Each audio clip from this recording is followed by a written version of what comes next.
Hi, I'm Dr. Dean Eggett from the local medical committee here in Doncaster, and we're doing an interview for the position of chair for our current chair, Dr. Nick Tupper.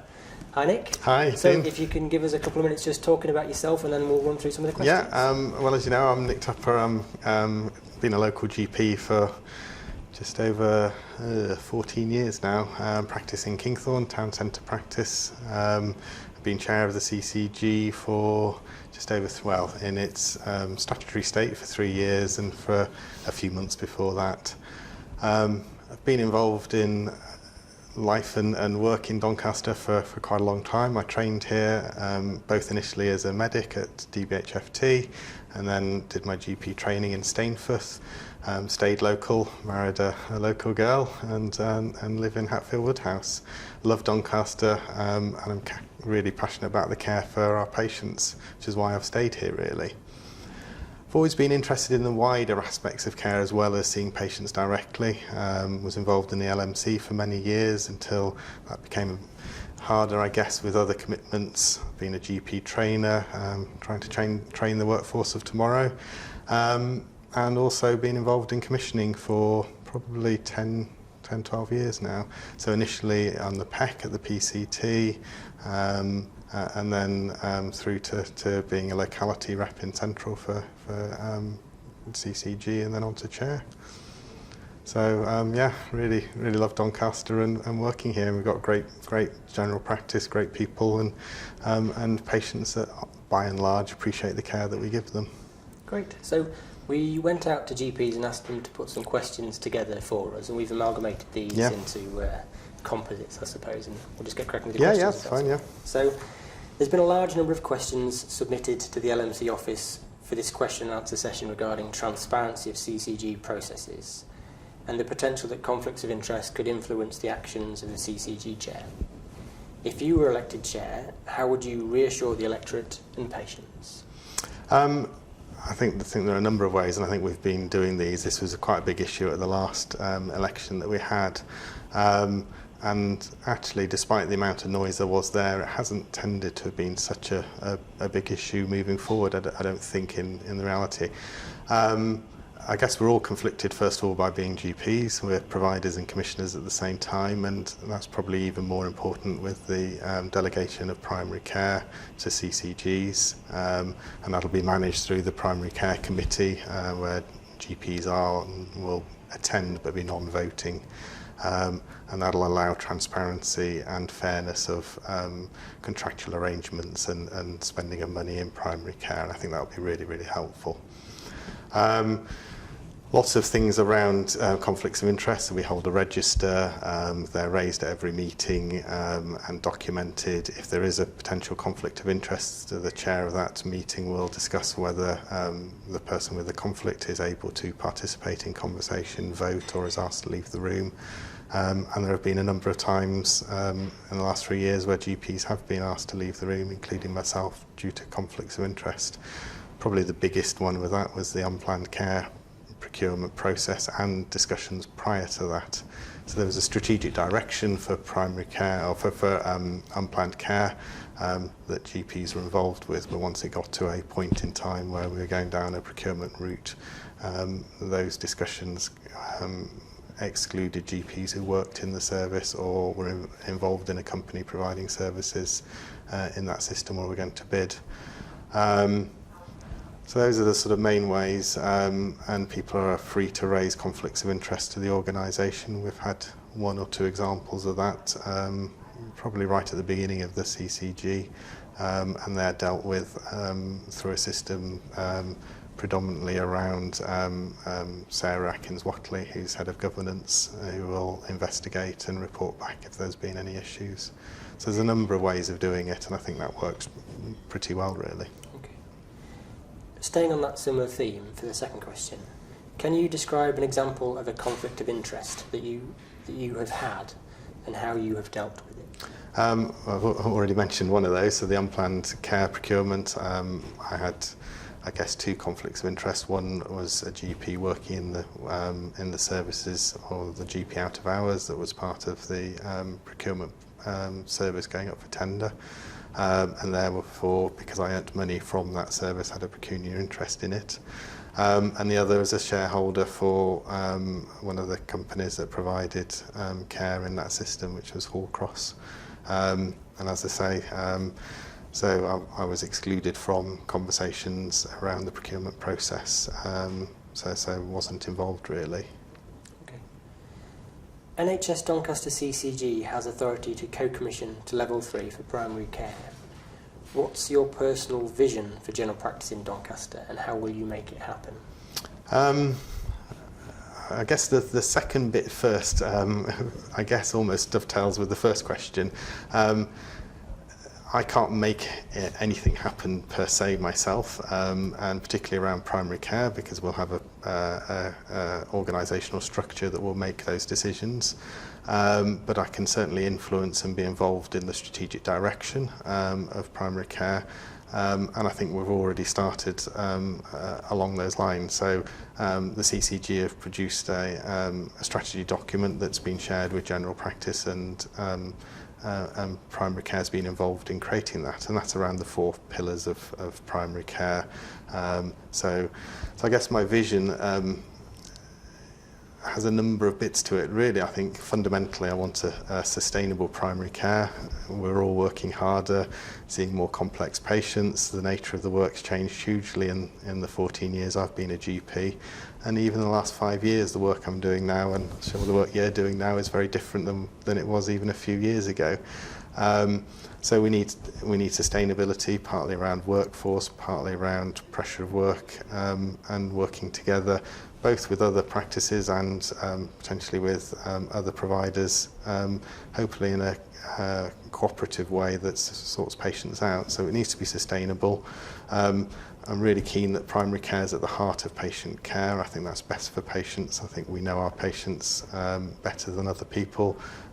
We have the unique selling point of the patient list, and therefore we can move into that sort of proactive care that's going to be more important moving forward.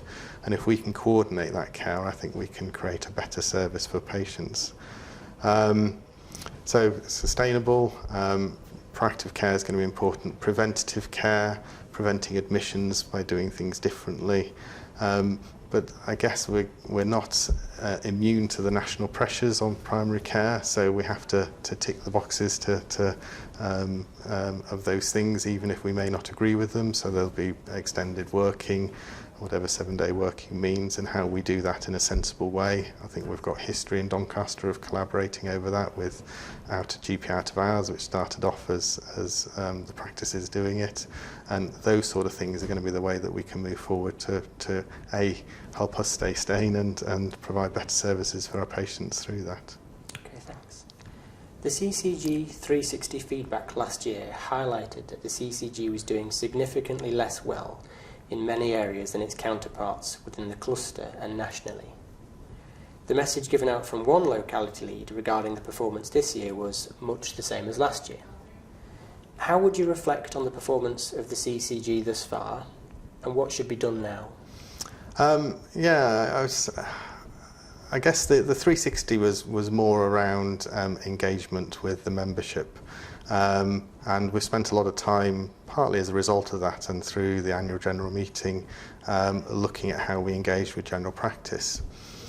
And there are a number of methods that we've used. We've got the locality system that can work really well but hasn't been universal. Emails and newsletters have been tried. I think actually on some of the big issues our engagement's been more effective than other areas, and I think recently we've had 2 large engagements with primary care, one around the delegation of primary care, and hence some of the questions around that, and the other around collaborative working. And even if we think back to sort of 3 or 4 months ago, the sort of agenda of conversation in primary care has changed a lot, partly through that engagement. So I think on big things that are priorities, we've been quite successful. How it's going to be in the future for engagement, I suspect will partly depend on how we tackle collaborative working and what happens with the locality structure. And if collaborative working takes off and groups form, then I think that'll be the natural place for a lot of engagement, although we'll still need commissioning engagement as well as provider engagement. And again, we've taken feedback from the annual general meeting on ways of doing that, but I think there's a big conversation to be had on what's the future for localities. Do they want to continue in the same way, and what would replace them if we have a different provider landscape? So that's the sort of engagement side. I think performance-wise, I think the 360 wasn't looking at the sort of outcomes that we've produced, and actually we're the only CCG on the NHS England assurance framework who are achieving green and the RAG rating on all areas that we've been assessed. Which from where we came from 4 years ago, where we were fourth wave, 3 years ago when we were fourth wave, to go for authorisation. We weren't sure we were going to get through authorisation before I became chair. I think that's been a huge turnaround. And some of the performance that we've done has been brilliant, and cancer is probably one of those that I'm most proud of. We're an outlier nationally on cancer outcomes. Our 5-year survival for cancer is below the national average. But we've done targeted work across a number of areas on that, including cancer deep dives in general practice, which has been really, really successful, culminating in over the last 2 years of 400 extra lives saved, primarily through the work in general practice. And I think that's something that we should all be really proud of, and something that other CCGs haven't done. Thanks. And just finally, some are saying that GP-led commissioning in Doncaster has failed over the last 4 years to improve the fragmented pathways of care. How would you address the fragmentation of care in our region?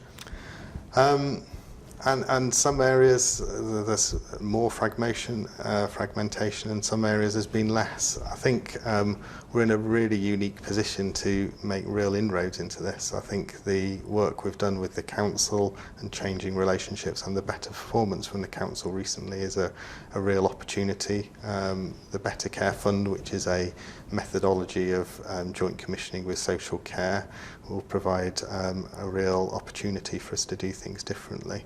But I think the biggest way we can do this is having groups of practices having a greater say in what the provision for patients is like, and leading some of that.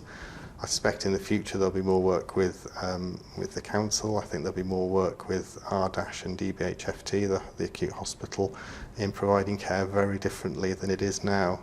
And I suspect the financial challenges that we're facing and the conversations around collaborative working will allow that to happen. Exactly what that looks like in 2 or 3 years' time, I'm not sure.